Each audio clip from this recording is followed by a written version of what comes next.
मैंने आकांक्षा और हर्ष को मतलब वो दिया, रिकॉर्डिंग के लिए परमिशन दिया। एक्चुअली मैंने लैपटॉप को दूर रखा हुआ है, वो ऐसा कभी हैंग हो जाता है, कभी कुछ हो जाता है ना, इसलिए मैंने लैपटॉप को थोड़ा दूर रखा हुआ है। तो इसलिए मुझे जाके वहाँ परमिशन देना पड़ रहा है। और थोड़ा सा अगर कुछ आपको डाउट होगा तो आप बोल देना, वैसे मैं कोशिश करूंगा अपन उसको।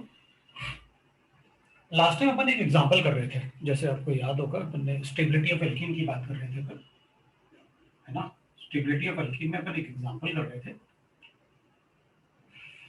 और स्टेबिलिटी ऑफ एल्कीन जो अपन लिख रहे थे उसमें एक एग्जांपल डिस्कस कर रहे थे अपन कि उस एग्जांपल में था कि एक अपने पास ऐसे एग्जांपल था CH3 डबल बॉन्ड CH3 था और एक H था।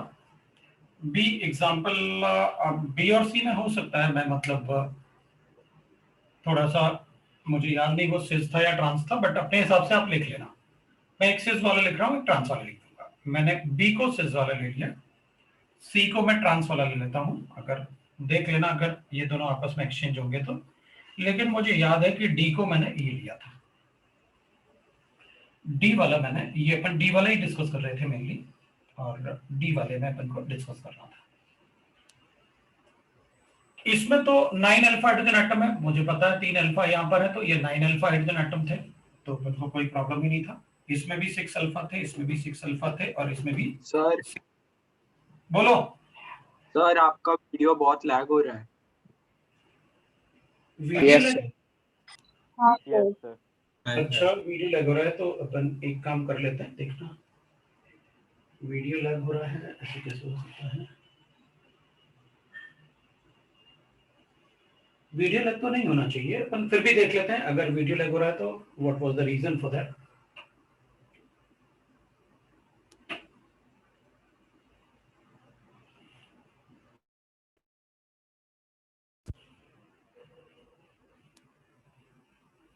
अभी अगर वीडियो लैग होगा तो बता देना, ठीक है ना। अभी तो मतलब नहीं होना चाहिए मेरे ख्याल से, ठीक है। अगर होगा तो बता देना। तो अपने पास मतलब जो ये गिवन था अपन को, दैट इज 9 अल्फा, इसमें 6 अल्फा, इसमें भी 6 अल्फा, और इसमें भी 6 अल्फा। ये अपन को पता था this is a cis isomer. Sir फिर से पॉज हो गया।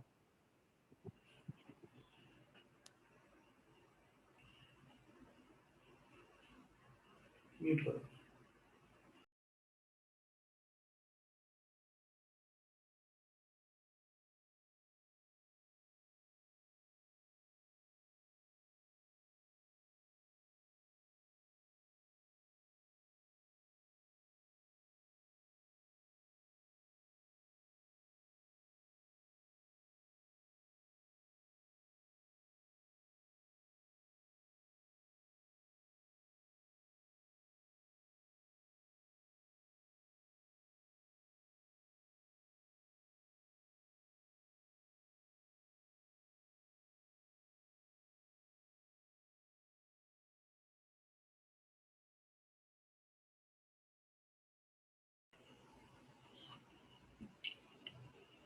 एक मिनट।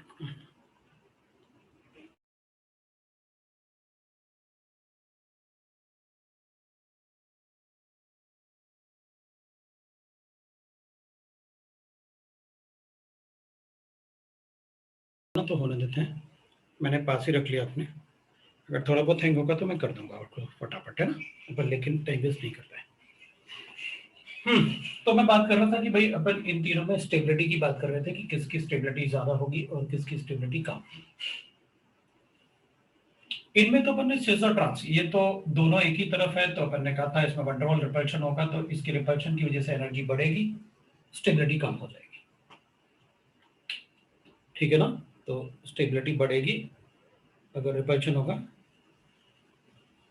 अब मतलब बीच में मतलब कुछ नहीं बोलना है अपन को, मतलब डीपीपी कहाँ तक करना है पहले ये तो पढ़ लो, फिर मैं बताता हूँ करना कहाँ तक क्या करना है।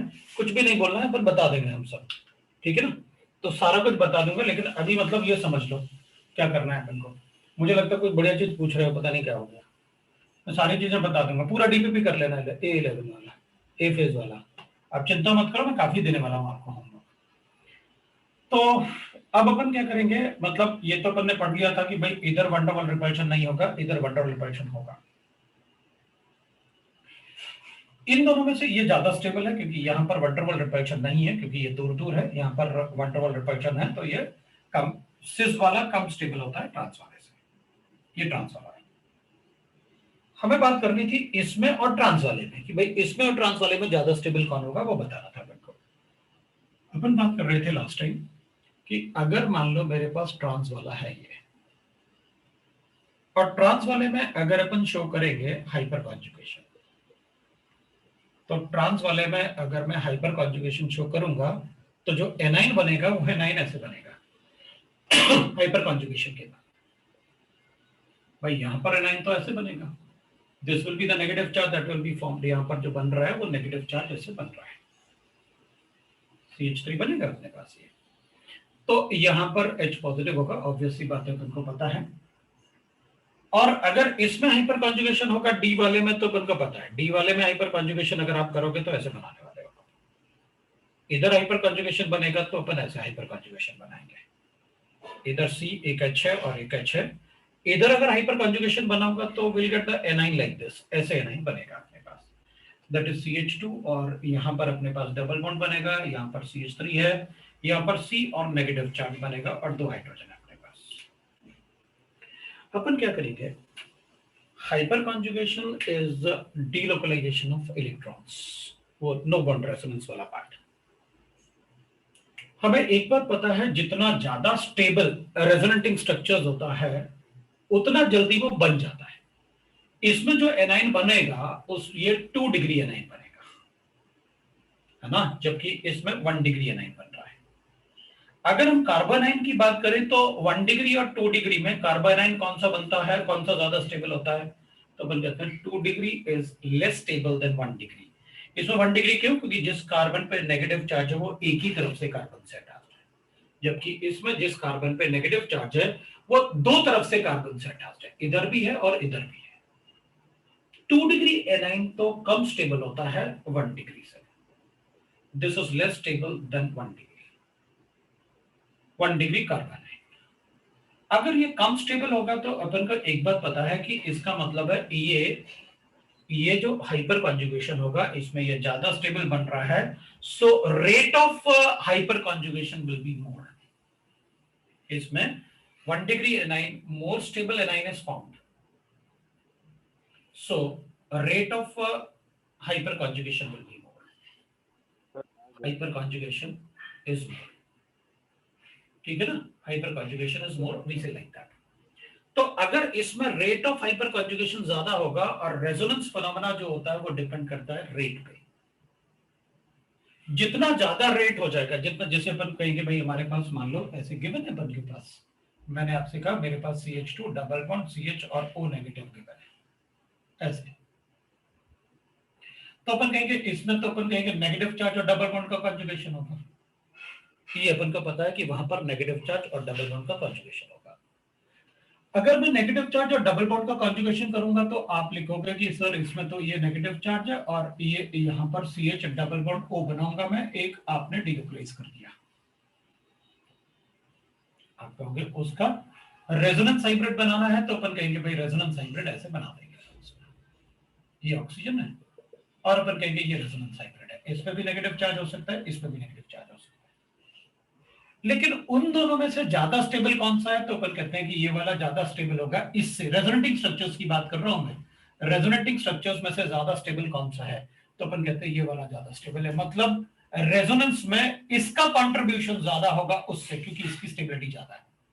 जिसकी स्टेबिलिटी ज्यादा है उसका कंट्रीब्यूशन, एनर्जी जो लिबरेट होता है, एक्स्ट्रा एनर्जी लिबरेट, उसका कंट्रीब्यूशन ज्यादा होता है एज कंपेयर टू अदर वाले से, क्योंकि वो तो कम टाइम के लिए बनाएगा। वैसे उसमें कार्बन पे नेगेटिव चार्ज है जो कम स्टेबल होगा, ऑक्सीजन पे नेगेटिव चार्ज ज्यादा स्टेबल होगा। तो अपन कहते हैं कि अच्छा, इसका मतलब है life of this is more than the life of this, life of this is more because stability is more. मतलब इसका फॉर्मेशन ज्यादा इजी है, इसका फॉर्मेशन ज्यादा इजी होगा उसके कंपैरिजन में। अगर इसका फॉर्मेशन ज्यादा इजी है उसके कंपैरिजन में, तो वी कैन से दैट, अगर इसका फॉर्मेशन ज्यादा इजी है उसमें, तो अपन कहेंगे उस केस में विल से दैट ये ज्यादा कंट्रीब्यूटर होगा, इसका लाइफ ज्यादा होगा, मतलब यहां जाएगा कॉन्जुगेशन में लेकिन ज्यादा टाइम ऐसे रहेगा। मतलब this is more contributor, this has more stability.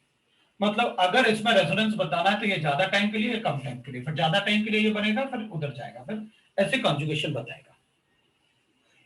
इन दोनों में 1 डिग्री, इसमें 2 डिग्री, इधर से करोगे तो भी 2 डिग्री एनाइन बनेगा। अगर आप कंट्रीब्यूशन इधर से हाइपर कॉन्जुगेशन शो करोगे तब भी 2 डिग्री है, इधर से शो करोगे तब भी 2 डिग्री है, इधर से शो करो तो 1 डिग्री है, इन वाले हाइड्रोजन से शो करोगे तो भी 1 डिग्री बनेगा। मतलब यहां all 6 hydrogen atom is going to show hyper conjugation faster than these 6 hydrogen atoms. मतलब इस केस में हाइपर कॉन्जुगेशन स्लो होगा इसके कंपैरिजन में, और रेजोनेंस फिनोमेना डिपेंड करता है रेट पे। अगर रेट ज्यादा होगा किसी में कन्वर्ट होने का तो एनर्जी भी लिबरेट ज्यादा होती है। इसका मतलब है इससे उसमें जाएगा तो एनर्जी कम लिबरेट होगी, इधर आएगा तो ज्यादा एनर्जी लिबरेट होगी, मतलब इसकी स्टेबिलिटी ज्यादा है। तो रेजोनेंस फिनोमेना में जो स्ट्रक्चर, रेजोनेटिंग स्ट्रक्चर ज्यादा स्टेबल है उसका कंट्रीब्यूशन रेजोनेंस एनर्जी में ज्यादा होता है, तो इसका रेजोनेंस फिनोमेना फास्टर है इससे। Hyper conjugation is a partial resonance phenomena. Got my point. और अपन को पता है कि जो यहां पर H पॉजिटिव फॉर्म होगा वो वापस भी बनता है, वो अपन को पता है। हाइड्रोजन में जो प्रोटॉन बनता है वो एसिडिक नहीं होता, वो अपन को पता है, वो वहां होता है, वी ऑल नो दैट। तो वहां रहेगा वो, तो क्योंकि ये कंप्लीटली शिफ्ट थोड़ी होने वाला है, वो तो वापस आएगा ना ऐसे, because that's why we writing it as a resonance, वो वापस भी तो आएगा ऐसे।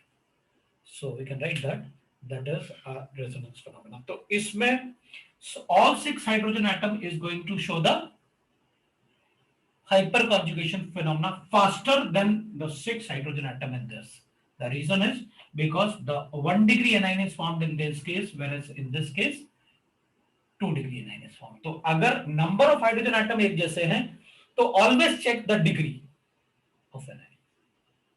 जिसमें 1 डिग्री बन रहा होगा एनाइन हाइपर कॉन्जुगेशन से उसकी स्टेबिलिटी ज्यादा होगी एज कंपेयर टू जिसमें 2 डिग्री बन रहा होगा, 2 डिग्री का स्टेबिलिटी ज्यादा होगा एज कंपेयर टू जिसमें 3 डिग्री एनाइन बन रहा होगा। तो like that we can check the stability also when the number of hydrogen atoms are same. तो फ्रॉम द कंसेप्ट जो अपन ने लास्ट टाइम डिस्कस किया था और अभी डिस्कस किया उसके हिसाब से अपना आंसर क्या आना चाहिए, that A is more stable then D, D is more stable than C, and C is more stable than B. That is the order what we get from the complete concept. तो ये अपना order है जो अपन ने complete concept से लिखा हुआ है। So that is about the stability of alkenes. Stability of alkene में बाकी अपन ने काफी सारे क्वेश्चंस किए थे, ये लास्ट क्वेश्चन इसीलिए लिया था मैंने बिकॉज उसमें सभी में हाइड्रोजन एटम एक जैसे हैं। अगर हाइड्रोजन एटम एक जैसे हैं तो इसमें भी दोनों ही केस में हाइपर कॉन्जुगेशन से 2 डिग्री ही बनते, लेकिन इसमें रिपल्शन नहीं है तो स्टेबिलिटी ज्यादा है, रिपल्शन से पोटेंशियल एनर्जी बढ़ती है, मॉलिक्यूल की एनर्जी बढ़ती है, इसलिए इसकी स्टेबिलिटी कम थी। यहां पर they are forming 1 degree anion, 1 degree anion ज्यादा स्टेबल होता है इसलिए अपन ने उसकी स्टेबिलिटी ज्यादा बताया क्योंकि उसमें रेट ऑफ हाइपर कॉन्जुगेशन ज्यादा होगा। और अभी मैंने जैसे आपको बताया कि भाई अगर कोई रेजोनेटिंग स्ट्रक्चर्स हैं तो अपन को पता है कि रेजोनेटिंग स्ट्रक्चर अगर ज्यादा स्टेबल होगा, अगर जो भी रेजोनेटिंग स्ट्रक्चर्स अपन बनाएंगे उनमें अगर डिफरेंट एनर्जीज है रेजोनेटिंग स्ट्रक्चर्स की, तो जिस स्ट्रक्चर की स्टेबिलिटी ज्यादा होगी उसका रेजोनेंस एनर्जी में भी कंट्रीब्यूशन ज्यादा होता है ना, उसका रेजोनेंस एनर्जी में भी कंट्रीब्यूशन ज्यादा होता है। So we can write like this, ठीक है ना, तो अपन ऐसे बता सकते हैं। अब अपन पढ़ते हैं, दैट इज मैंने आपको लास्ट क्लास में एल्कीन की स्टेबिलिटी में काफी सारे क्वेश्चंस बताए थे। अब एक पार्ट और था अपने पास, that is heat of hydrogenation. Heat of hydrogenation, ठीक है ना। फिर अपन थोड़ा सा, मैंने जैसे आपसे कहा था कि अपन थोड़ा सा कंपाइलेशन करेंगे तो मैं आपको बताऊंगा उसमें क्या करना है अपन को। हीट ऑफ हाइड्रोजनेशन में अपन कहेंगे, हाइड्रोजनेशन का मतलब है addition of hydrogen, that is called hydrogenation, है ना। So addition of hydrogen, H2, that is called heat of hydrogenation. अभी मेरे पास क्या होगा, जैसे अपन लिखेंगे, मेरे पास पहले अपन एक एग्जांपल लिख लेते हैं। सपोज अपने पास गिवन है CH2 डबल बॉन्ड CH2, वैसे अपन ने लास्ट ईयर पढ़ा हुआ है इसलिए ज्यादा अपन को कोई प्रॉब्लम नहीं होने वाला। This is called hydrogenation, right ना, कैटालिटिक हाइड्रोजनेशन। अपन लिखते हैं भाई इसमें CH3 बनेगा और CH3 बनेगा, एनर्जी लिबरेट होगा इसमें E1, that is exothermic phenomena. Heat of hydrogenation हमेशा एक्सोथर्मिक फिनोमेना होगा, so delta H will be -E1। Enthalpy अगर पूछेंगे तो अपन बता देंगे this is called hydrogenation energy, the energy liberated. तो अपन कहेंगे भाई ऐसे कैसे, इसमें आपने ऐसे कैसे बता दिया कि ये एक्सोथर्मिक रिएक्शन है, तो अपन कहेंगे देखो भाई यहां पर आपने एक पाई बॉन्ड ब्रेक किया होगा, ठीक है, यहां पर आपने एक पाई बॉन्ड ब्रेक किया होगा और एक हाइड्रोजन का सिग्मा बॉन्ड ब्रेक किया होगा, लेकिन आपने दो सिग्मा बॉन्ड बनाए ना, और दो सिग्मा बॉन्ड अगर बनाओगे तो ऑब्वियस सी बात है सिग्मा बॉन्ड तो ज्यादा स्ट्रांग होते हैं, तो अगर एक सिग्मा और एक पाई ब्रेक किया तो पाई तो वीक रहा होगा, वीक ब्रेक करके आपने स्ट्रांग बनाया और स्ट्रांग बॉन्ड बनेगा तो it is a exothermic phenomena. So hydrogenation reactions are always exothermic, ठीक है, ठीक है भाई। अब अपन कहेंगे ठीक है, मुझे पता चल गया भाई हीट ऑफ हाइड्रोजनेशन E1 उसमें एनर्जी इसमें लिबरेट हुआ। हीट ऑफ रिएक्शन हमेशा अपन मैग्नीट्यूड बताएंगे, उसमें साइन नहीं होता। जब एंथैल्पी पूछेंगे तो अपन साइन की बात करेंगे, वरना हीट ऑफ रिएक्शन में बिल्कुल साइन नहीं बताना होता है, ठीक है। अगर मान लो मेरे पास ऐसे गिवन है, मुझे एक पाई बॉन्ड ब्रेक करना था यहाँ पर और एक सिग्मा बॉन्ड, और दो सिग्मा बॉन्ड बने, तो अपन को पता है इसलिए वो एक्सोथर्मिक है। अगर मान लेते हैं अपन कि अपन को गिवन है, सपोज करते हैं कि विल राइट दैट, ठीक है, हाँ, तो अपन को गिवन है, मान लो ये अपने पास एक एग्जांपल ए है और इसको एग्जांपल 2 ले लेता हूं मैं। ऐसे मान लो अपने पास ऐसे गिवन है CH3 CH double bond CH2 given है मुझे, और इसमें H2 लिख के मैं Ni के साथ रिएक्ट करता हूं, catalytic hydrogenation, I get the product like this. इसमें भी हाइड्रोजन का एडिशन हो जाएगा और मुझे E2 मिलेगा, और delta H is enthalpy. Enthalpy की बात करोगे तो ही मैं डेल्टा H की बात करूंगा, वरना हीट ऑफ हाइड्रोजनेशन अपन को पता है पहले से, मैं आपको बताता रहा कि अगर एक्सोथर्मिक रिएक्शन होगा तो डेल्टा H नेगेटिव होता है। अपन एक बात करेंगे, हमें कंपैरिजन करना है E1 और E2 में। E1 E2 are the heat of hydrogenations, these are heat of hydrogenation, heat of hydrogenation, ठीक है। और जो ये होता है this is called enthalpy of hydrogenation, enthalpy of hydrogenation, ठीक है, this is called enthalpy of hydrogenation. इसको अपन कहते हैं एंथैल्पी ऑफ हाइड्रोजनेशन बोलते हैं अपन उसे, ठीक है।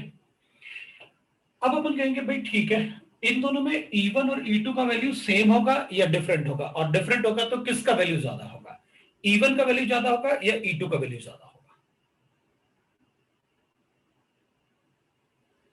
किसको बताएंगे? तो अपन कहेंगे देखो भाई आपने क्या किया है उसको अपन देख लेते हैं कि आपने जो भी आपको अपने लिखा हुआ है उस केस में अपन को ये पता है कि आपने क्या किया है। इस केस में दोनों में ही एक प्रोडक्ट में आपने दो CH बॉन्ड बनाए हैं, नया CH बॉन्ड, मतलब दो सिग्मा बॉन्ड बनाए थे ना आपने, दो सिग्मा बॉन्ड बनाए थे आपने। इस केस की बात करूंगा तो मैं कहूंगा देखो भाई आपने एक तो पाई बॉन्ड ब्रेक किया, यहाँ पर पाई बॉन्ड एक ब्रेक किया आपने यहाँ पर, और एक हाइड्रोजन हाइड्रोजन का सिग्मा बॉन्ड ब्रेक किया। इन दोनों में आपने सिग्मा बॉन्ड ब्रेक किया, ऑब्वियस सी बात है यही रहेगा, ये वैल्यू ये भी यही रहेगा, क्योंकि दो CH में बने दो CH में बने। तो अपन कहेंगे डिफरेंस कहाँ आएगा, इसमें आएगा। क्यों आएगा? क्योंकि इसमें हाइपर कॉन्जुगेशन है, इसमें नहीं है।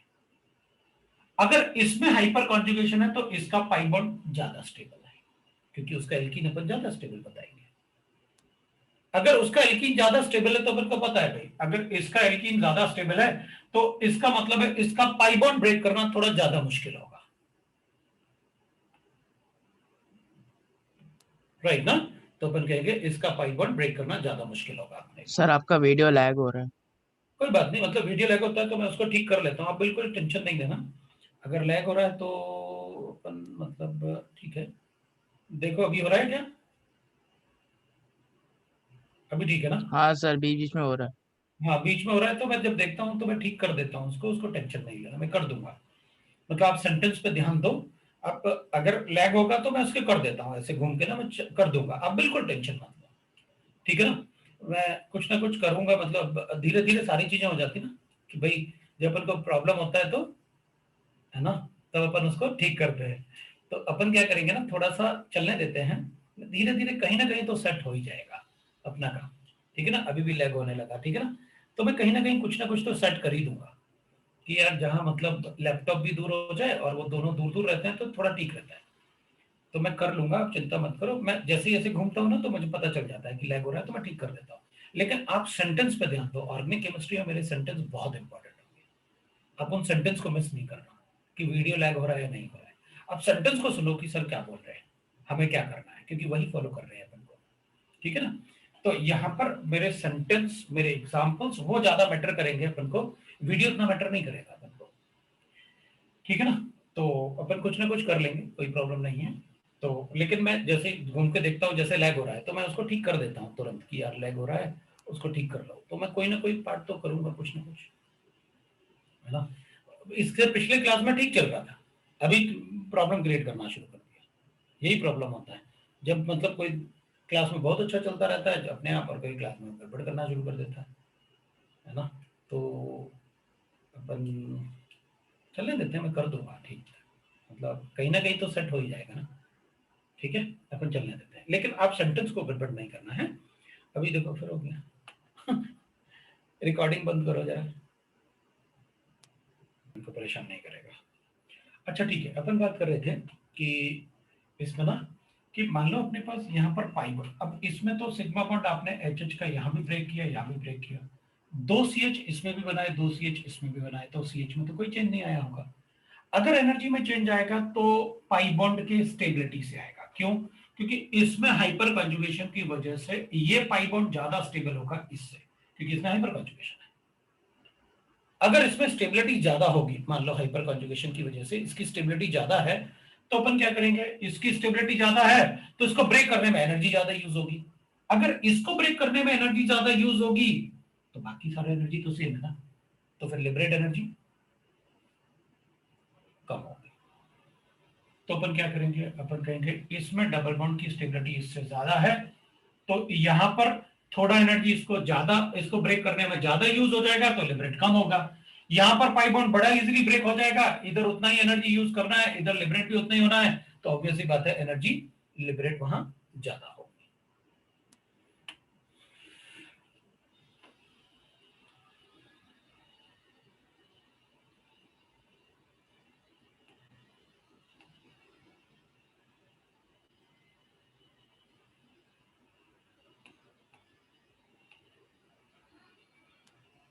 कितना परेशान करेगा यार ये, आज ज्यादा ही परेशान कर रहा है।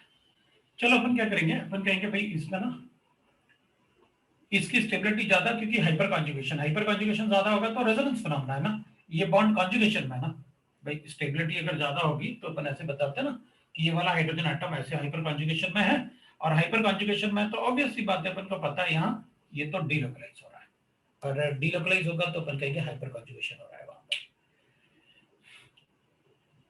मजा आता है पढ़ाने में, सब कचरा कर दो।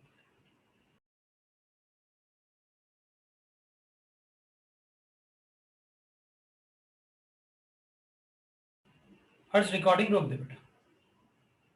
बात कर रहे थे कि इसकी स्टेबिलिटी कम है, यहाँ पर जो पाई बॉन्ड है उसकी स्टेबिलिटी कम है इस वाले पाई बॉन्ड से, इस पाई बॉन्ड की स्टेबिलिटी ज्यादा है बिकॉज ऑफ हाइपर कॉन्जुगेशन। अगर स्टेबिलिटी ज्यादा होगी तो ऑब्वियसली बात है बॉन्ड ब्रेक करने में ज्यादा एनर्जी यूज होगा तो लिबरेट कम होगा। तो इसका मतलब ये हुआ कि अपन यहाँ से बता सकते हैं कि फर्स्ट वाले केस में since stability of alkene is less, so we can say that कि द स्टेबिलिटी, अगर इसकी स्टेबिलिटी ज्यादा है, since CH3 CH double bond CH2 is more stable than मतलब we are talking about alkenes, more stable alkene than CH2 double bond CH2. So we can say that the energy liberated, because exothermic reaction है, energy liberated, so E1 will be greater than E2. मतलब अगर हमसे heat of hydrogenation पूछेंगे, so you can write that heat of hydrogenation of, heat of hydrogenation लिख सकते हैं, of water ना लगे अपन को, तो we can directly write that, हमको पता है E1 is greater than E2, that is a heat of hydrogenation, heat of hydrogenation, ठीक है। और इसमें पर लिख सकते हैं, अगर एंथैल्पी की बात करेंगे तो enthalpy 1 will be less than enthalpy 2, क्योंकि उस केस में हमको नेगेटिव साइन कंसीडर करना होगा, तो फिर अपन कहेंगे this is enthalpy of hydrogenation. तो अपन क्वेश्चन में पढ़ लेंगे कि भाई हमको एंथैल्पी ऑफ हाइड्रोजनेशन बताना है या हीट ऑफ हाइड्रोजनेशन बताना है। So this is enthalpy of hydrogenation, इसमें अपन बता सकते हैं that is enthalpy of hydrogenation, ऐसे होगा। तो we are able to write that कि भाई एंथैल्पी ऑफ हाइड्रोजनेशन और हीट ऑफ हाइड्रोजनेशन कैसे बता सकते हैं अपन। तो इसको कंपेयर करके मैं एक बात बोल सकता हूं कि भाई हीट ऑफ हाइड्रोजनेशन जो है ना, हीट ऑफ हाइड्रोजनेशन, क्योंकि इसमें तो अपन को सिर्फ मैग्नीट्यूड बताना होता है, साइन नहीं होता। हाइड्रोजनेशन, हाइड्रोजनेशन इज जो हीट ऑफ हाइड्रोजनेशन है that will be inversely proportional to the stability of alkene. अगर एल्कीन का स्टेबिलिटी ज्यादा होगा तो हीट ऑफ हाइड्रोजनेशन कम होगा, तो स्टेबिलिटी ऑफ एल्कीन। और एल्कीन की स्टेबिलिटी अपन को पता है कैसे कैलकुलेट करते हैं, तो अपन बता देंगे भाई कि अगर एल्कीन की स्टेबिलिटी अपन को पता है तो we know that how to calculate the heat of hydrogenation. और अपन ने अभी अभी जैसे एल्कीन की स्टेबिलिटी में एक एग्जांपल किया था, उसी एग्जांपल को ले लो आप, और उससे पहले भी अपन ने काफी सारे एग्जांपल किए, उनको भी ले लेंगे अपन। तो मैं एक दो एग्जांपल ले लेता हूं और आप मुझे बता दो कि इनमें हीट ऑफ हाइड्रोजनेशन का क्या ऑर्डर होगा। तो मैं एक एग्जांपल ले लेता हूं। तो decreasing order of heat of hydrogenation, order of heat of hydrogenation ले लेता हूं। तो मेरे पास एग्जांपल है, ऐसे एल्कीन्स ले लेता हूं मैं। सपोज मेरे पास ऐसे गिवन है एल्कीन्स, ऐसे कर लेता हूं, ठीक, ऐसे कर लेता हूं। हीट ऑफ हाइड्रोजनेशन,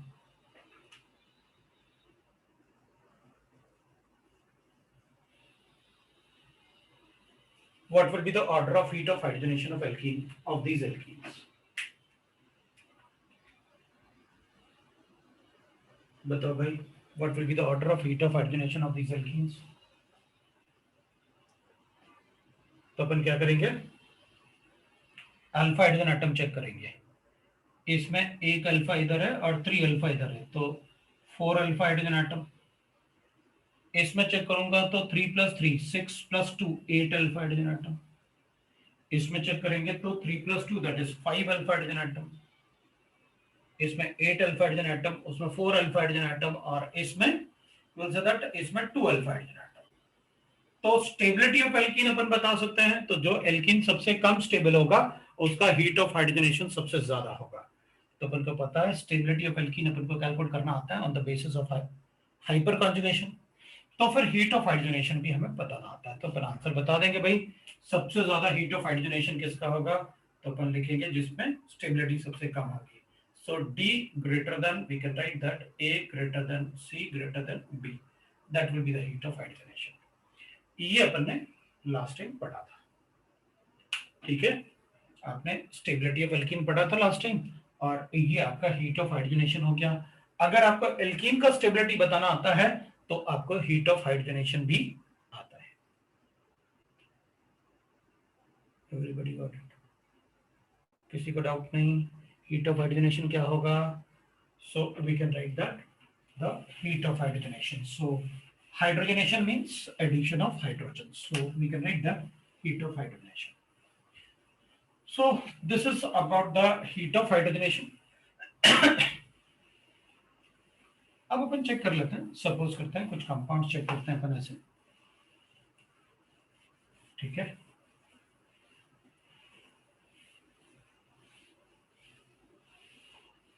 अब अपन कुछ एग्जांपल लिख लेते हैं।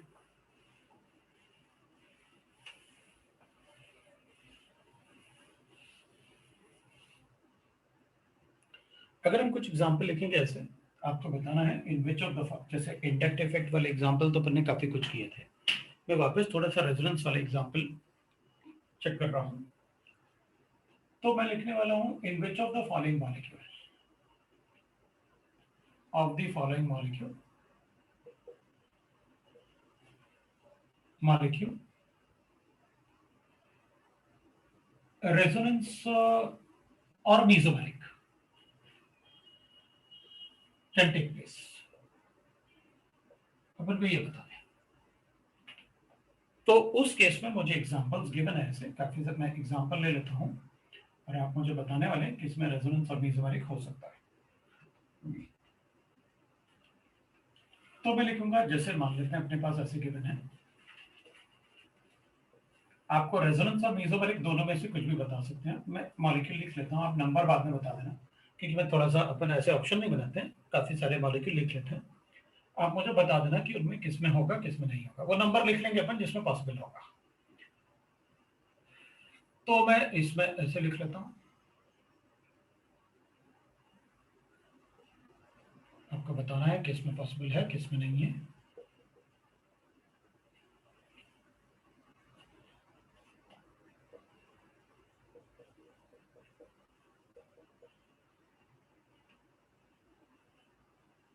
किसमें रेजोनेंस फिनोमेना पॉसिबल है और किसमें नहीं है।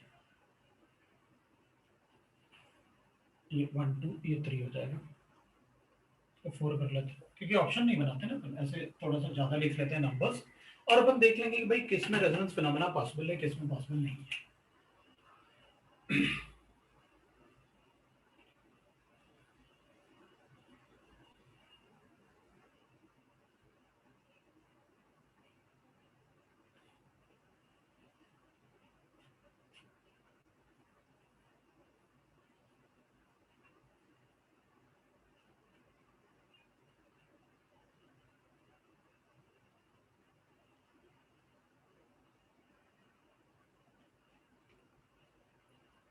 किसमें रेजोनेंस फिनोमेना पॉसिबल है किसमें नहीं है अपन चेक कर लेंगे।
So will have these molecules, मतलब मुझे लगता है कि अपन ने ऑलमोस्ट सारा ही लिख लिया है।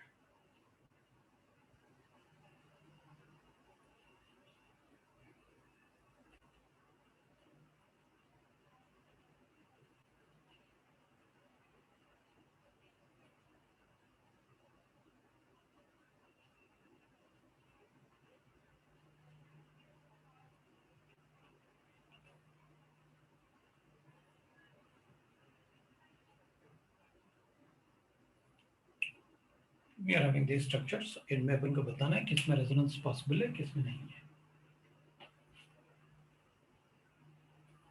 तो आप बताएंगे कि किसमें रेजोनेंस हो सकता है किसमें नहीं।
नहीं ना, नहीं।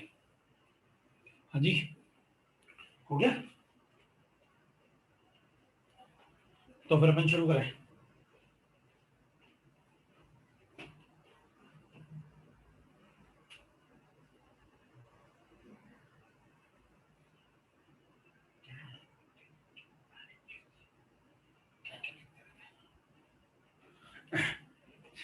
चलो भाई, आंसर आया मेरे पास। मैं आंसर लिख लेता हूँ पहले, हैं? एक आंसर मेरे पास आया है, दैट इज 1 2 6 7 11 12 14। 1 2 6 7 11 12 14। चलो दूसरा आंसर चेक कर लेता हूँ। दूसरा आंसर मेरे पास आया है 1 2 6 7 11 12 14। बस एक ही आंसर आया है मेरे पास।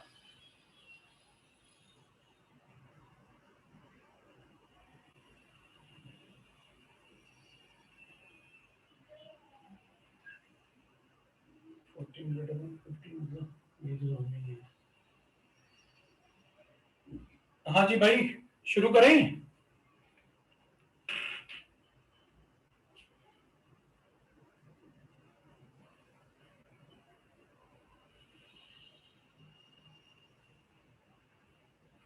चलो शुरू करते हैं। मेरे ख्याल से अब एक आंसर और आया है, और आंसर है 1 2 5 7 11 12 14। चलो एक और आंसर आया। अभी मजा आया, मतलब आंसर ऐसे आते हैं तब मजा आता है। अच्छा, आंसर तो अपने शंकर भाई ने दिया, बढ़िया। फिर दिख नहीं रहा था ना, आंसर दिख नहीं रहा। हाँ, तो आंसर किसको देखना है? आंसर थोड़ी दिखाना मुझे। मैं तो आंसर थोड़ी दिखाना है अपन को। चलो थोड़ा सा दिखा देता हूँ। चलो ठीक है। नहीं वैसे अपन को, मतलब मैंने आंसर तो अपने लिए लिखा, ये देखने के लिए कि वो सही है कि नहीं। शुरू करें? चलो अच्छा देख, अब ना ध्यान से सुनना सारी चीजें, पहले मैं आपको एक्सप्लेन करूंगा। अच्छा, मैं ऑप्शन नहीं दे रहा था, मैं तो आपको मतलब बेटा वो कर रहा था कि भाई आप क्या ऑप्शन लिख रहे थे, जो आप बता रहे थे ना, वो ऑप्शन लिख रहा था मैं तो। अच्छा देख भाई, पता, पहले तो मैं ये चेक करूंगा, पहले मतलब थोड़ा सा मुझे, मैं इसको थोड़ा उधर को बनाता हूँ। अच्छा इधर लिख लेता हूँ। देख भाई, अगर मुझे कभी भी रेजोनेंस शो करना है ना, तो मुझे कोई भी एटम गिवन हो, मुझे फर्क नहीं पड़ता। मतलब एक रेजोनेंस की बिल्कुल बेसिक डेफिनेशन की, भाई अपन हमें तो सर बिल्कुल रेजोनेंस, आप बिल्कुल बताओ कि मुझे कैसे पता चलेगा रेजोनेंस है कि नहीं, मुझे नहीं पता चलता। तो अपन कहेंगे देख भाई, एक बात है कि सीक्वेंस में मिनिमम 3 तो ऑर्बिटल होने ही चाहिए, तो फिर रेजोनेंस होगा। तो अपन कहेंगे सर 2 होंगे तो नहीं चलेगा।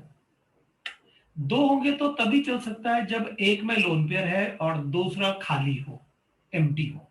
तो मैं इनका भी मिक्सिंग बता दूंगा, एक बॉन्ड तो बना ही दूंगा। That mixing is also a resonance phenomena. तो मिक्सिंग ऑफ ऑर्बिटल है ना, एक खाली था दूसरा भरा हुआ था, तो दोनों कोऑर्डिनेट बनाए, बॉन्ड बनाया ना इसने। सिग्मा पहले से था, पाई बॉन्ड बन गया। That is also a resonance phenomena. अब अपन कहेंगे ठीक है सर, मान लिया आप हमें ये बता रहे हो कि कम से कम अगर 2 बॉन्ड ऐसे पाई बॉन्ड है, तो आप बताते रहे हो अब तक हमको कि 2 बॉन्ड होने चाहिए, उनके बीच में अगर डबल बॉन्ड है तो इस पे पॉजिटिव चार्ज है, तो मैं इसमें मतलब ऐसे कॉन्जुगेशन शो कर सकता हूं। इसलिए आप कह रहे हो कि मिनिमम 3 ऑर्बिटल तो होने ही चाहिए, यही तो बोल रहे हो आप। अच्छा, तो अपन कहेंगे अपन ऐसे करेंगे फिर, सर ऐसे नहीं कर सकते कि मतलब ये वाला इलेक्ट्रॉन है, ये वाला इलेक्ट्रॉन है और ये वाला इलेक्ट्रॉन है। आप ये कह रहे हो कि भाई इस वाले इलेक्ट्रॉन में जैसे आपने ये बना रखा है, इसमें आपने ऐसे पाई बॉन्ड बना रखा है और इस पाई बॉन्ड में आपने 2 इलेक्ट्रॉन ऐसे ले रखे हैं और ऐसे पाई बॉन्ड बना के वहां पॉजिटिव चार्ज का मतलब आपने एम्प्टी ऑर्बिटल ले रखा है। आप मुझे ऐसे बताते हो कि भाई इधर से इलेक्ट्रॉन लेके उधर दे दूं, मेरी मर्जी में तो इस इलेक्ट्रॉन को इसमें दूंगा, आप क्या कर लोगे? भाई आप इलेक्ट्रॉन ही तो देना है ना, कि भाई इससे इलेक्ट्रॉन आप कह रहे हो उसको दे दो, और मैं ये कह रहा हूं कि मेरी मर्जी जब इलेक्ट्रॉन दे रही है तो इससे लेकर उसको दे देते हैं, क्या प्रॉब्लम है आपको? तो मैं कहूंगा देख भाई, पहली बात तो ये है कि कोई भी मतलब अगर आप कॉन्जुगेशन बना रहे हो डबल बॉन्ड और पॉजिटिव चार्ज का, तो आप एडजेसेंट वाले को इलेक्ट्रॉन ऐसे नहीं दोगे, आपको अल्टरनेट ही देना पड़ेगा, क्योंकि चार्ज का डिलोकलाइजेशन अल्टरनेट होता है। बिकॉज ये अगर इसको देगा, अगर ये इसको देगा तो ये खाली बन गया बीच में, तो अपन कहेंगे ऐसे थोड़ी होता है, आपको क्या करना पड़ेगा, इससे इलेक्ट्रॉन लेके इसको देना पड़ेगा तो डबल बॉन्ड बनेगा और पॉजिटिव चार्ज बनेगा। तो अपन कहेंगे नहीं मुझे क्या फर्क पड़ता है सर, मैं बीच में बोल तो रहा हूं आपसे कि इससे लेके उसको दे दो। नहीं तो अपन कहेंगे देख भाई, जो भी एक्सचेंज होगा ना वो एडजेसेंट एटम में ही होता है तीनों, तभी तो मैं बोल रहा हूं कि एडजेसेंट एटम पे 3 ऑर्बिटल होंगे तो ही मिक्सिंग की बात करूंगा, नहीं तो नहीं करूंगा। तो मैं कहूंगा अगर इस पे ना हो कि इस पे बना दूं तो फिर कॉन्जुगेशन नहीं होगा, क्योंकि मुझे एडजेसेंट एटम पे, तीनों एटम पे कम से कम 3 ऑर्बिटल चाहिए एक ही प्लेन में, तो मैं रेजोनेंस फिनोमेना ऑर्गेनिक केमिस्ट्री में बताऊंगा। बाकी मैंने आपसे बैक बॉन्डिंग वगैरह सारे के सारे वो रेजोनेंस फिनोमेना ही है।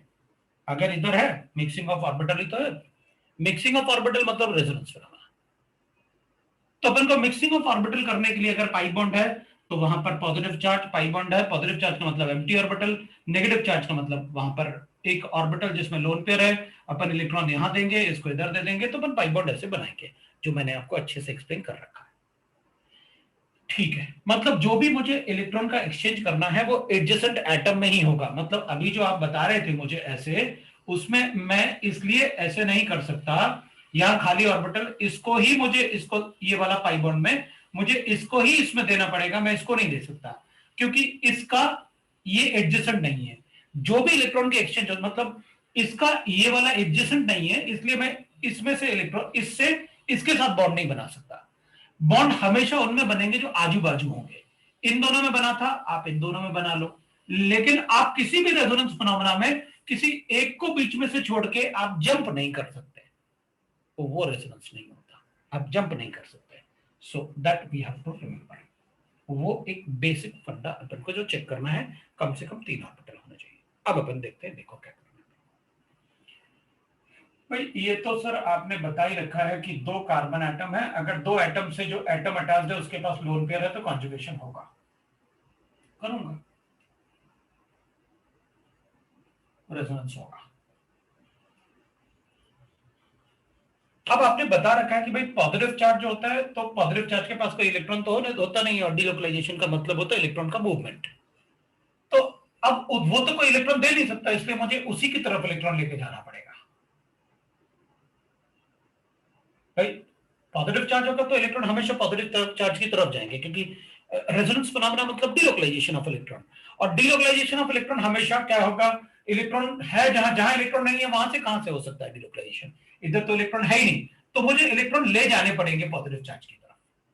अगर वहां इलेक्ट्रॉन लेके जाऊंगा तो वो ले नहीं जा सकता, रीजन क्योंकि वहां ऑक्टेट एक्सपैंड हो जाएगा, नाइट्रोजन का ऑक्टेट ऑलरेडी कंप्लीट है, और अपन ने कहा था अगर कभी ऑक्सीजन और नाइट्रोजन का ऑक्टेट एक्सपैंड होगा तो वो इम्पॉसिबल स्ट्रक्चर है।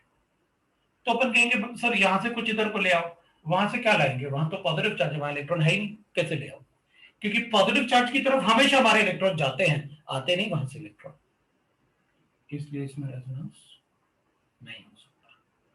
क्योंकि अगर मैं कॉन्जुगेशन मतलब पॉजिटिव चार्ज तो है भाई, 2 डबल बॉन्ड वहां पॉजिटिव चार्ज, लेकिन प्रॉब्लम ये है कि जब शिफ्ट कर ही नहीं सकता उसको, उधर करूंगा तो उसका ऑक्टेट एक्सपैंड हो जाएगा, और ऐसा कोई फिनोमेना नहीं कर सकते हम जिसमें नाइट्रोजन और ऑक्सीजन का ऑक्टेट एक्सपैंड हो जाए, दैट इज इम्पॉसिबल स्ट्रक्चर, ये नहीं हो सकता।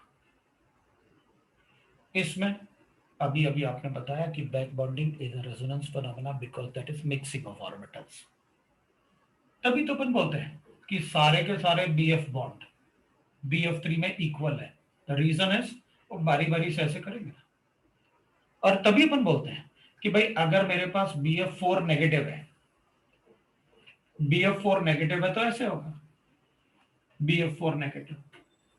और अपन क्या बोलेंगे कि भाई BF4 नेगेटिव में जो BF बॉन्ड होता है ना वो वीक होता है, इसका BF बॉन्ड वीक है इससे। क्यों? क्योंकि इसमें पार्शियल डबल बॉन्ड है, इसमें नहीं है, इसके पास एम्प्टी ऑर्बिटल नहीं है ना, वो तो सिंगल बॉन्ड है।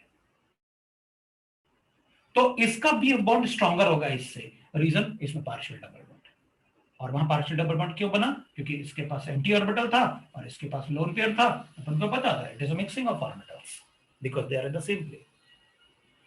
तो BF3 में there is a resonance phenomena, we got it कि भाई BF3 में रेजोनेंस फिनोमेना है,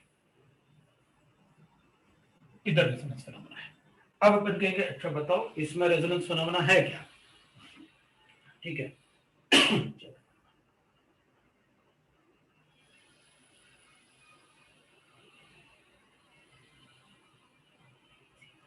ओके, लेकिन अपन कहेंगे अच्छा इसमें एक और पार्ट है।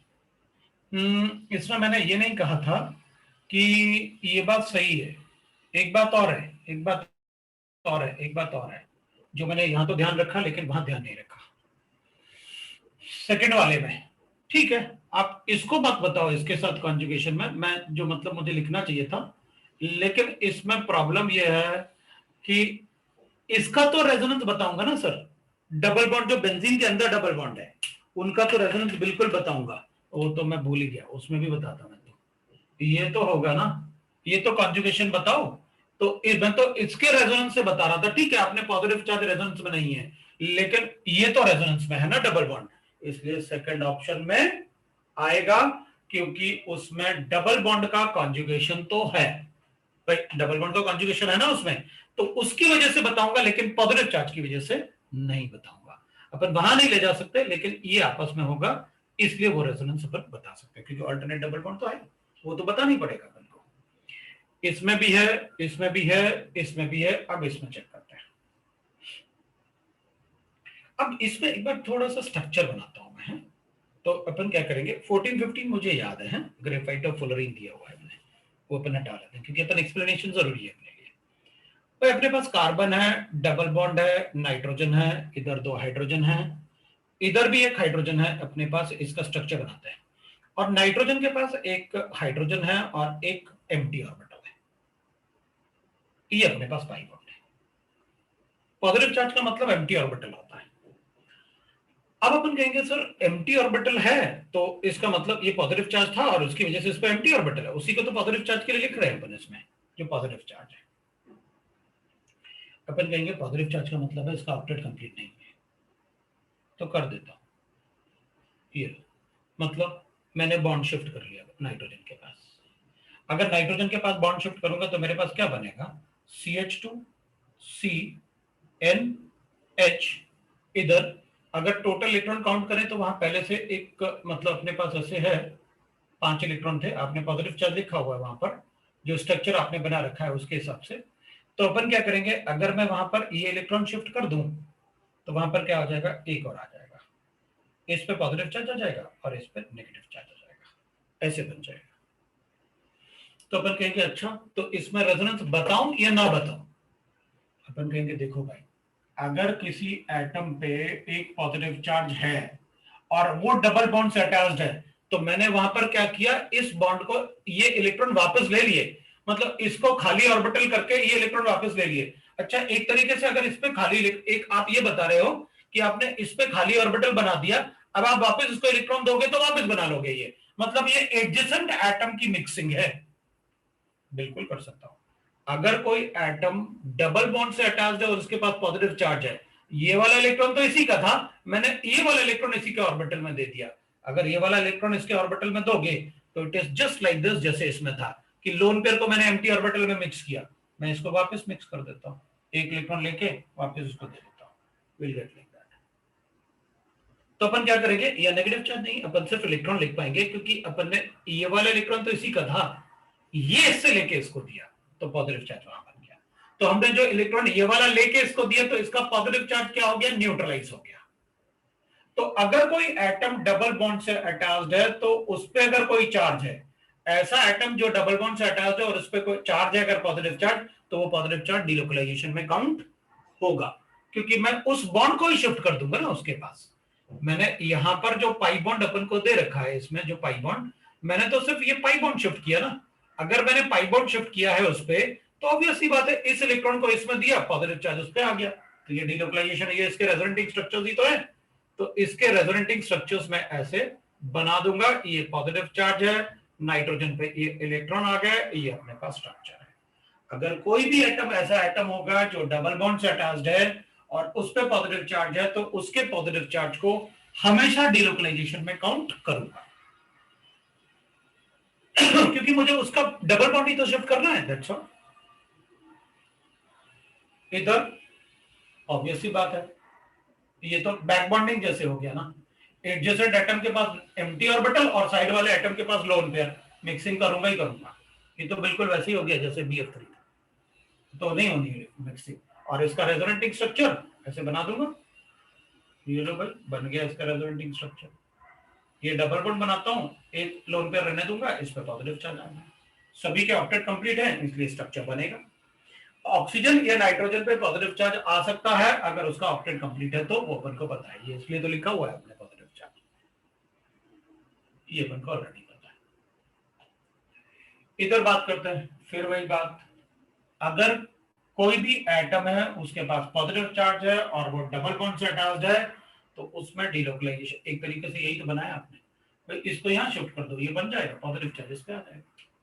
अगर यहाँ एक डबल बॉन्ड बना दो तो ये दोनों आपस में रेजोनेटिंग स्ट्रक्चर जैसे तो हो जाएंगे। भाई यहाँ पर आपने क्या किया, ये डबल बॉन्ड से अटैच्ड है और इस पे पॉजिटिव चार्ज है, आप इसे क्या कर रहे हो, शिफ्ट कर रहे हो एक बॉन्ड बस। तो ऐसे बनाओगे तो ये इसका रेजोनेटिंग स्ट्रक्चर हो गया। ऊपर बनाता हूँ, ये इसका रेजोनेटिंग स्ट्रक्चर हो गया, इस पे दो लोन पेयर आ गए, इस पे पॉजिटिव चार्ज आ गया और यहाँ पर डबल बॉन्ड है, ये इसका रेजोनेटिंग स्ट्रक्चर हो गया। सो वो अपने लिए रेजोनेटिंग स्ट्रक्चर हो जाएगा।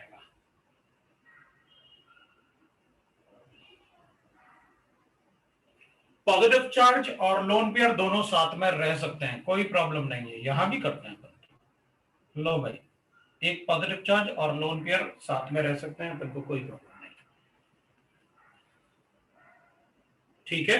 तो ये किसी का डाउट था, मैंने बता दिया इसको कि पॉजिटिव चार्ज और लोन पेयर एक साथ हो सकते हैं, कोई प्रॉब्लम नहीं होगा अपन को, ठीक है।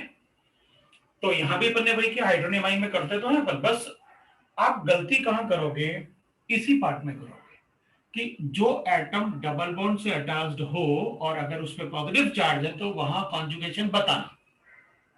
इस पार्ट में आप कभी गलती नहीं करना, इस पार्ट में आप कभी गलती नहीं करना। जो एटम डबल बॉन्ड से अटैच्ड है और अगर उसके पास पॉजिटिव चार्ज है, तो अपन उसमें कॉन्जुगेशन बताएंगे बॉन्ड को शिफ्ट करके उस पर, क्योंकि पॉजिटिव चार्ज डीलोकलाइज हो जाएगा। भाई पॉजिटिव चार्ज अगर एक तरफ जगह से दूसरी तरफ जगह गया, इसका मतलब रेजोनेंस हुआ। अब इसकी बात करते हैं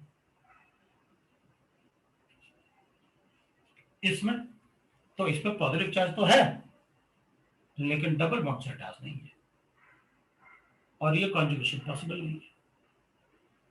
क्यों नहीं है पॉसिबल, ऑक्टेट एक्सपैंड हो जाएगा, सो मैं ये नहीं कर सकता इसमें ऑक्टेट एक्सपेंशन है। अगर मैं ऐसे करूंगा तो ऑक्टेट एक्सपैंड हो जाएगा। भाई आप इसका रेजोनेटिंग स्ट्रक्चर ऐसे बनाओगे ना, बना के देख लो आप यहां पर ऐसे शिफ्ट करोगे, एक पहले तो पॉजिटिव चार्ज है, अभी दूसरा कैसे बनाओ, मतलब इसको यहां शिफ्ट किया तो करना ऐसे कर लिया, भाई यहां से एक इलेक्ट्रॉन इसको देने वाले हैं, इधर से इलेक्ट्रॉन लेके इसको देने वाले हैं, तो देंगे तो इसका पॉजिटिव चार्ज न्यूट्रलाइज हो गया और इधर पॉजिटिव चार्ज, लेकिन इसका ऑक्टेट एक्सपैंड हो गया ना, इसलिए पॉसिबल नहीं है, यहां नहीं कर सकता। यहाँ तो दो एटम के बीच में डबल बॉन्ड है और इसके पास लोन पेयर है, हमें कोई फर्क नहीं पड़ता, अपन इसको शिफ्ट करेंगे क्योंकि पॉजिटिव चार्ज आएगा भी तो भी फ्लोरीन का ऑक्टेट तो कंप्लीट ही रहेगा अपन उसे बना सकते हैं, अपन उसे बना सकते हैं, मतलब उसका अगर रेजोनेटिंग स्ट्रक्चर बताना है अपन को तो बताएंगे अपन रेजोनेटिंग स्ट्रक्चर इसका ऐसे बना के, कोई प्रॉब्लम नहीं है अपन को। F एक लोन पेयर, दो लोन पेयर, एक पॉजिटिव चार्ज और यहां पर नेगेटिव चार्ज होगा रेजोनेटिंग स्ट्रक्चर। इसका ऑक्टेट कंप्लीट है और मैंने आपसे कहा था अगर किसी का ऑक्टेट कंप्लीट है तो उस पर पॉजिटिव चार्ज आएगा और वो स्टेबल भी होगा, डजंट मैटर वो इलेक्ट्रोनेगेटिव एटम है। इसकी बात करते हैं, इसमें नहीं होगा क्योंकि इसमें कॉन्जुगेशन पोजीशन नहीं है। दो एटम जो डबल बॉन्ड को होल्ड करते हैं उनसे जो वेरी फर्स्ट एटम अटैच्ड है उस पर नेगेटिव चार्ज आना चाहिए। यहां तो ऐसे है ना, दो एटम जो डबल बॉन्ड को होल्ड करते हैं उनसे एक एटम अटैच्ड है और उसके बाद नेगेटिव चार्ज है, तो फिर ये कॉन्जुगेशन में नहीं होगा। यहाँ कार्बन sp3 आ गया ना बीच में, कॉन्जुगेशन तभी होता जब sp2 एटम्स।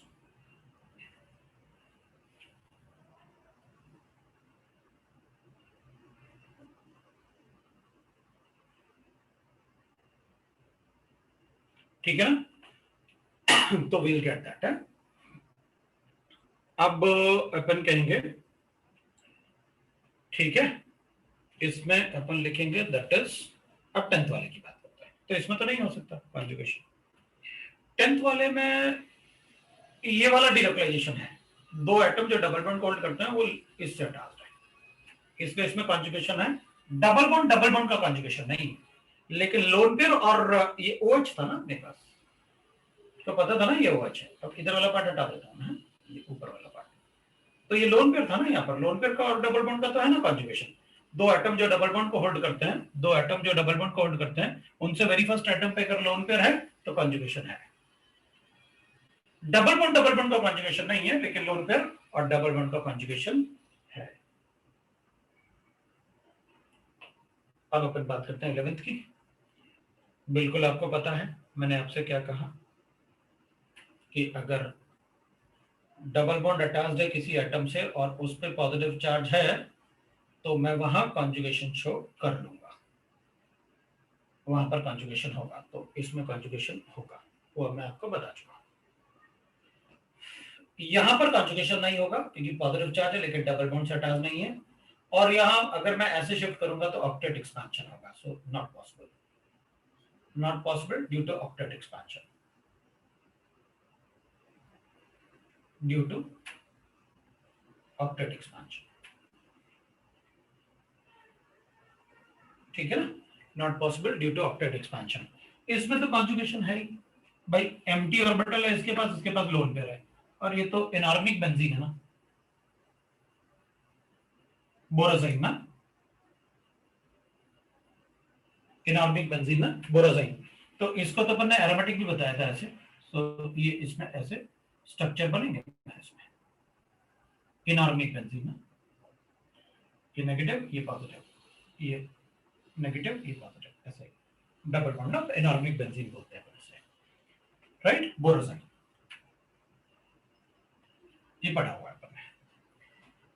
फिर मैंने आपको 14 दिया था ग्रेफाइट का स्ट्रक्चर जो बनाया था अपन ने वो हेक्सागोनल शीट से बनाया था, सो इसमें रेजोनेंस है ग्रेफाइट में। रीजन अपन ने जो स्ट्रक्चर बनाए थे उसमें अपन ऐसे लिखते थे, आप देखो डबल बॉन्ड अल्टरनेट है, अगर अल्टरनेट डबल बॉन्ड होगा तो कॉन्जुगेशन होगा ना, आगे जाता जाएगा ऐसे। So the structure of graphite ना, उसमें कॉन्जुगेशन होता है, इसका ये बॉन्ड यहाँ शिफ्ट होगा, ये बॉन्ड यहाँ शिफ्ट होगा, ये बॉन्ड यहाँ शिफ्ट होगा, उसका बॉन्ड आगे शिफ्ट होगा, like that. So benzene has, इसमें ना ग्रेफाइट में there is a resonance phenomena, तो ग्रेफाइट में रेजोनेंस है। फुलरीन में वी हैव सीन दैट कि भाई फुलरीन में तो एक 6 मेंबर्ड रिंग होता है और उससे राइट ना 3 5 मेंबर्ड रिंग होते हैं और 3 6 मेंबर्ड रिंग होते हैं फुलरीन में। और फुलरीन को तो अपन ने एरोमेटिक बोला था, मतलब बेंजीन जैसे होता होगा फुलरीन, तो है ना, वो तो अपन ने एरोमेटिक बोला था। तो फुलरीन अगर एरोमेटिक होगा तो ऑब्वियस सी बात है विदाउट रेजोनेंस एरोमेटिक कभी नहीं हो सकता कोई कंपाउंड, सो उसमें तो रेजोनेंस फिनोमेना होगा ही होगा। तो फुलरीन तो अपन ने लिखा हुआ है भाई, पढ़ा हुआ है ना फ्लोरीन, तो अपन ने ये फ्लोरीन अपन ने ऐसे पढ़ा हुआ है, तो यहाँ ये 5 6 5 6 5 ये 6 रहेगा ऐसे, 5 6 5 6। तो इसमें क्या होता है, अपन कहते हैं भाई इसमें तो ये ऐसे होता ही है, तभी वो एरोमेटिक हो सकता है, जैसे बेंजीन होता है वैसे होता होगा, ऑब्वियस सी बात है ना। तो एक तो ऐसे होता होगा तभी तो कॉन्जुगेशन उसमें हो गई होगा, क्योंकि बेंजीन को तो हमने एरोमेटिक लिखा हुआ है, फुलरीन को। So this fullerene is having resonance, 15th वाला भी हो गया और 14th वाला भी हो गया। तो कितने नहीं थे ये चेक कर लेते हैं। मुझे लगता है 7 और 9 को छोड़ के सारे के सारे, नहीं 7 9 12 भी है, 7 9 12 को छोड़ के बाकी सारे के सारे, 7 9 12 को छोड़ के बाकी सभी एरोमेटिक। 13 है ना एरोमेटिक, क्यों 13 क्यों नहीं होगा एरोमेटिक? भाई आपने यहाँ पर एम्प्टी ऑर्बिटल दिया था, आपने यहाँ पर एम्प्टी ऑर्बिटल दिया था और यहाँ लोन पेयर दिया था, तो क्यों नहीं होगा एरोमेटिक? है तो orbital overlap, so it is aromatic. बोल ही रहे हो आप इनऑर्गेनिक बेंजीन, अब उसे बेंजीन बोलोगे तो बेंजीन को नहीं बताओगे रेजोनेंस फिनोमेना, तो किसमें बताएंगे फिर, है ना? तो वो इनऑर्गेनिक बेंजीन था, तो फिर को पता चल गया कि किसमें रेजोनेंस फिनोमेना बताएंगे अपन और किसमें नहीं बताएंगे अपन। एक बात, अब एक तो अपन को अच्छे से ये पता चल गया कि कैसे बताते हैं कि भाई किसमें रेजोनेंस होगा, किसमें रेजोनेंस फिनोमेना नहीं होगा, वो बता सकते हैं।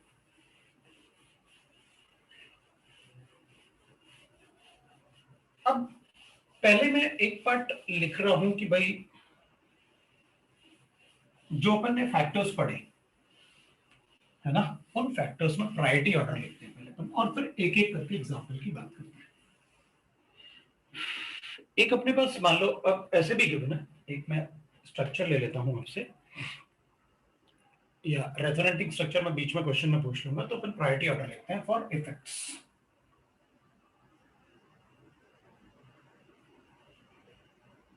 Order of effects.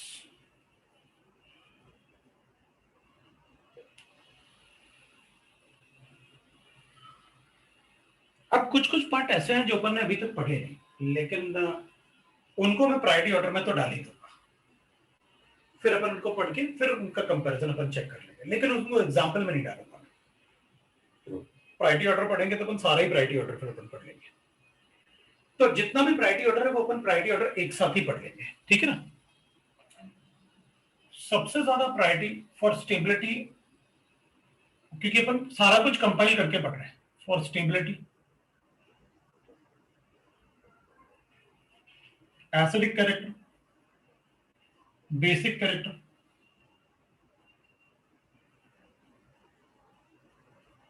Resonance energy, etcetera. मतलब उन सारे पार्ट को एक साथ अपन उनको प्रायोरिटी ऑर्डर में डाल रहे हैं। अगर कुछ उसमें नया पार्ट आएगा तो पहले मैं नया पार्ट लिखूंगा, उसके बाद अपन फिर क्या करेंगे, पहले अपन उस नया पार्ट को पढ़ेंगे, उसके बाद फिर एग्जांपल्स की बात करेंगे। मुझे सबसे ज्यादा प्रायोरिटी देना होता है ऑक्टेट कंप्लीशन को। अगर किसी स्ट्रक्चर में ऑक्टेट कंप्लीट है तो उससे ज्यादा स्टेबल कुछ नहीं हो सकता। अगर किसी स्ट्रक्चर में ऑक्टेट कंप्लीट है ना, तो उससे ज्यादा स्टेबल मेरे लिए कुछ नहीं हो सकता। वही सबसे ज्यादा स्टेबल है, इससे कोई फर्क नहीं पड़ता मुझे कि वो क्या गिवन है, मुझे कैसे गिवन है, मुझे कोई फर्क नहीं पड़ता। अगर ऑक्टेट कंप्लीट है तो उसका ही स्टेबिलिटी ज्यादा है। मैं आपको एग्जांपल दूंगा। ऑक्टेट कंप्लीशन के बाद मैं एरोमेटिसिटी को प्रेफरेंस दूंगा। अपन ने एरोमेटिसिटी नहीं, ठीक है एरोमेटिसिटी नहीं पढ़ा लेकिन लिखा मैंने, एरोमेटिसिटी अपन ने पढ़ा नहीं, मैं पढ़ाऊंगा आपको, कोई प्रॉब्लम नहीं है। और मैं कोई एग्जांपल नहीं दूंगा जो एरोमेटिसिटी के एग्जांपल। फिर मैं प्रेफरेंस देता हूं रेजोनेंस को। रेजोनेंस या मेसोमेरिक, दोनों में से मेरे लिए एक ही बात है, क्योंकि दोनों ही एक्सोथर्मिक फिनोमेना है। उसके बाद मैं प्रेफरेंस दूंगा हाइपर कॉन्जुगेशन को, और हाइपर कॉन्जुगेशन के बाद मैं प्रेफरेंस दूंगा, उसके बाद में प्रेफरेंस दूंगा इंडक्ट इफेक्ट को। इंडक्ट इफेक्ट जो होता है वो वीकेस्ट होता है, इंडक्ट इफेक्ट जो होता है वो वीकेस्ट होता है। मैंने आपसे कहा मैं एरोमेटिक वाले कोई एग्जांपल नहीं दूंगा, ठीक है, क्योंकि एरोमेटिक वाले अपन कोई एग्जांपल नहीं देंगे। अभी मुझे होमवर्क भी देना है, इसलिए मुझे कुछ तो ऐसे करना ही होगा जिससे मैं होमवर्क दे पाऊं।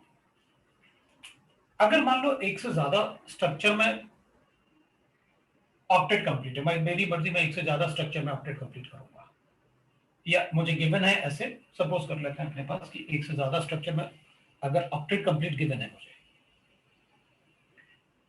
ये एक तरीके से पूरा जीओसी होगा अपना। इसलिए आप ऐसा नहीं मत वो करेंगे कि नहीं सर अभी और एग्जाम, मैं एग्जांपल दूंगा, सफिशिएंट एग्जांपल दूंगा आपको सभी के लिए। इसलिए मैंने अब तक आपसे क्वेश्चन सॉल्व करने की बात नहीं की, लेकिन आज कुछ होमवर्क दूंगा मैं आपको। If more then one structure है software completion, if more than one structure has complete object, then check orbital overlapping. Orbital overlapping check करो आप। मतलब अगर ऑर्बिटल पास में है तो उनमें ज्यादा इफेक्टिव ओवरलैपिंग होती है एज कंपेयर टू ऑर्बिटल थोड़े दूर हो, एज कंपेयर टू ऑर्बिटल थोड़े और दूर हो। अपन को पता है 2p का मतलब है एक एटम का सेकंड शेल दूसरे एटम का सेकंड शेल। अगर सेकंड शेल होंगे तो वो ज्यादा पास होंगे उनके इंटरन्यूक्लियर डिस्टेंस। लेकिन अगर एक एटम का सेकंड शेल है और दूसरे एटम का थर्ड शेल है, अपन ने अज्यूम कर लिया कि भाई दूसरे एटम का थर्ड शेल है, तो एक एटम का सेकंड शेल है दूसरे एटम का थर्ड शेल है, तो उस केस में अपन कहेंगे कि भाई ऑर्बिटल ओवरलैपिंग 2p 3p हो जाएगी। इसका सेकंड ऑर्बिटल इसके थर्ड ऑर्बिटल से ओवरलैप करेगा, इसका सेकंड ऑर्बिटल इसके सेकंड ऑर्बिटल से ओवरलैप करेगा, क्योंकि कार्बन में होता ही नहीं third p orbital 3p orbital third shell होता ही नहीं। और अगर दो एटम में मान लो अपने पास अलग अलग एटम ऐसे हैं, C और S ले लेता हूं मैं इस बार, इसमें भी मतलब ऐसे, मतलब दोनों ही थर्ड शेल वाले एटम हो गए मेरे पास, 3p 3p ओवरलैपिंग हो गया। मान लो एक फास्फोरस है और एक सल्फर है, तो इसका भी 3p ऑर्बिटल होगा, इसका भी 3p ऑर्बिटल होगा। तो इनके इंटरन्यूक्लियर डिस्टेंस कम होंगे तो इनमें इफेक्टिव ओवरलैपिंग, जो ऑर्बिटल ओवरलैप करेंगे वो अच्छा इफेक्टिवली ओवरलैप करेंगे, क्योंकि ये पास पास है तो ज्यादा इफेक्टिवली ओवरलैप कर पाएंगे। ये थोड़ा दूर, ये छोटा हो जाएगा, ये थोड़ा ऐसे हो जाएगा, तो इनकी इफेक्टिव, क्योंकि ये पास तक नहीं आ पाएगा तो इनकी इफेक्टिव ओवरलैपिंग उतनी अच्छी नहीं होगी, क्योंकि अनसिमेट्रिकल हो गए। ये सिमेट्रिकल तो है लेकिन इनका बॉन्ड लेंथ बहुत ज्यादा होगा, क्योंकि थर्ड शेल होंगे तो इफेक्टिव ओवरलैपिंग उतना अच्छा नहीं होगा। तो फिर हम कहते हैं 2p 2p ओवरलैपिंग होता है तो 2p 3p से ज्यादा अच्छा होता है। ये ओवरलैपिंग हमने केमिकल बॉन्डिंग में बहुत पढ़ा हुआ है, इसलिए मैंने थोड़ा एग्जांपल ले लिया। अगर मान लो ओवरलैपिंग भी सेम है तो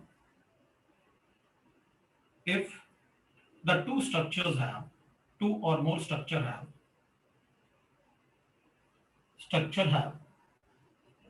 same overlapping,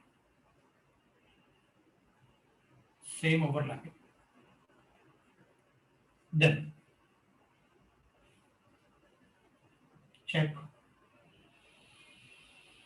the charge on the atom। फिर आप चार्ज को चेक करना, अगर पॉजिटिव चार्ज है तो देख लेना कौन सा इलेक्ट्रोपॉजिटिव एटम है। अगर इलेक्ट्रोपॉजिटिव एटम है तो उस पर पॉजिटिव चार्ज ज्यादा स्टेबल होगा। इलेक्ट्रोपॉजिटिव एटम हैज, राइट ना, या positive charge is more stable on, वो अपन को पता है, positive charge more stable on electropositive atom. तो अब ये लिखने की जरूरत नहीं कि negative charge is more stable on electronegative atom, understood है, अपन को पता चल गया, वो जाने की जरूरत नहीं है आपको, हम देख लेंगे। अब एरोमेटिक तो मैंने आपको बताया नहीं।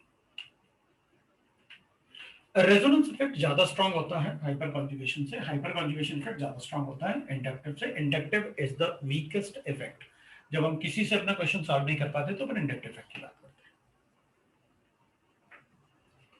हैं। रेजोनेंस इफेक्ट में अपन क्या बोलते हैं कि भाई देख, रेजोनेंस इफेक्ट दो टाइप के होंगे, एक तो प्लस एम होता है या प्लस आर होता है, दोनों में से तो कुछ भी ले लो आप। ये दूसरा माइनस एम होता है, माइनस आर होता है। माइनस मतलब इलेक्ट्रॉन को विड्रॉ करना है, प्लस मतलब इलेक्ट्रॉन देना है।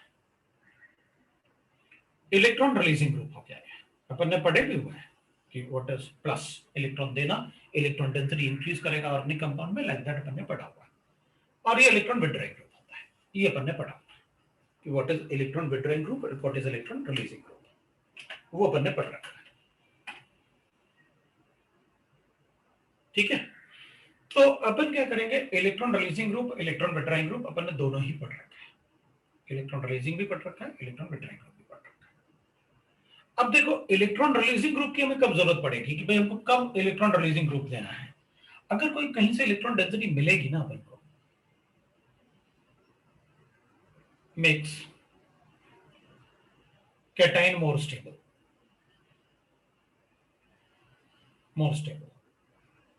अगर कोई इलेक्ट्रॉन देने वाला ग्रुप होगा तो कैटाइन अगर है और वहां उसको कोई इलेक्ट्रॉन देने वाला ग्रुप है तो वो स्टेबिलिटी बढ़ाएगा।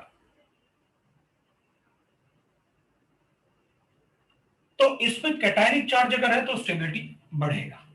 एनाइन है, अब नेगेटिव चार्ज है और कोई इलेक्ट्रॉन भी दे रहा है उसको, तो नेगेटिव चार्ज की स्टेबिलिटी कम होगी, ऑब्वियस सी बात है। तो नेगेटिव चार्ज का स्ट्रेंथ बढ़ेगा तो स्टेबिलिटी कम होगी। अगर माइनस की बात करेंगे, विड्रॉ करेगा, तो फिर अपन कहेंगे ये कोई नेगेटिव चार्ज है और वहां से, जैसे मेरे पास कार्बन पे नेगेटिव चार्ज है और वहां पर कोई विड्रॉइंग ग्रुप अटैच्ड हो, अपन तो कहेंगे ये ज्यादा स्टेबिलिटी बढ़ेगी इसकी। तो क्यों? क्योंकि ये विड्रॉ करेगा, इसका नेगेटिव चार्ज का स्ट्रेंथ कम होगा, स्टेबिलिटी बढ़ेगी।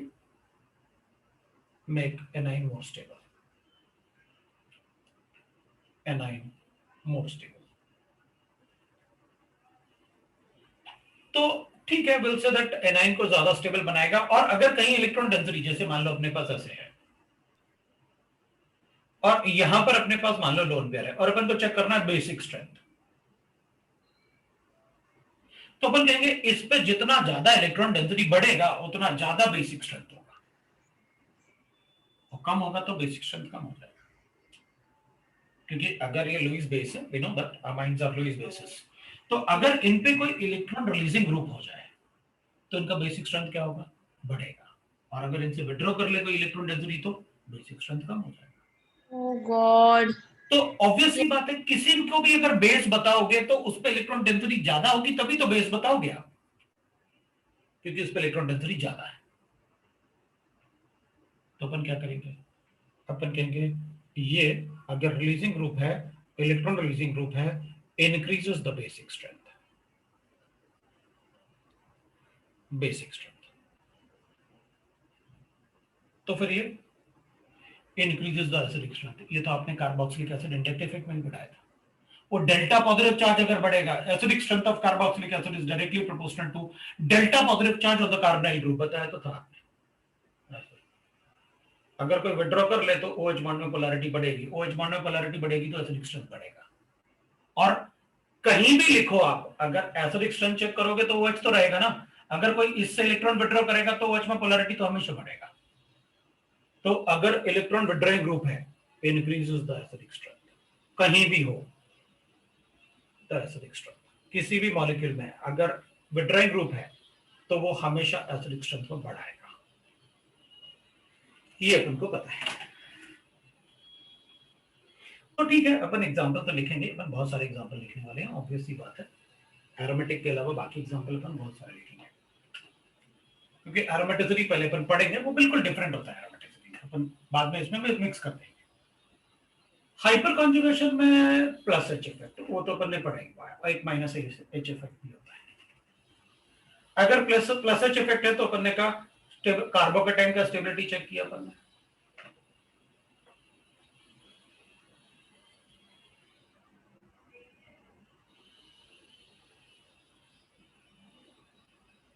अच्छा मैथ्स का क्लास है तुम्हारा? मुझे लगता है एक बार चेक कर लो मैथ्स का क्लास है कि नहीं। मैथ्स क्लास है?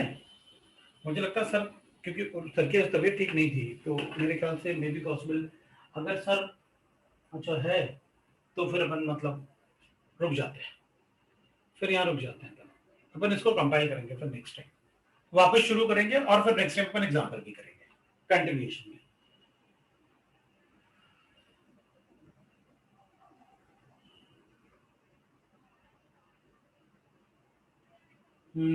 होमवर्क, अब होमवर्क मैं अभी भेजता हूँ। अच्छा अब क्लास बंद कर लेते हैं, तो होमवर्क मैं भेजता हूँ थोड़ी देर में, ठीक है? मैं होमवर्क देता हूँ, अभी आपको भेज देता हूँ मैं होमवर्क, तो थोड़ा थोड़ा अपन होमवर्क तो करेंगे, होमवर्क दूंगा मैं। चलो फिर इतना ही करते हैं आज, दैट्स ऑल, है ना?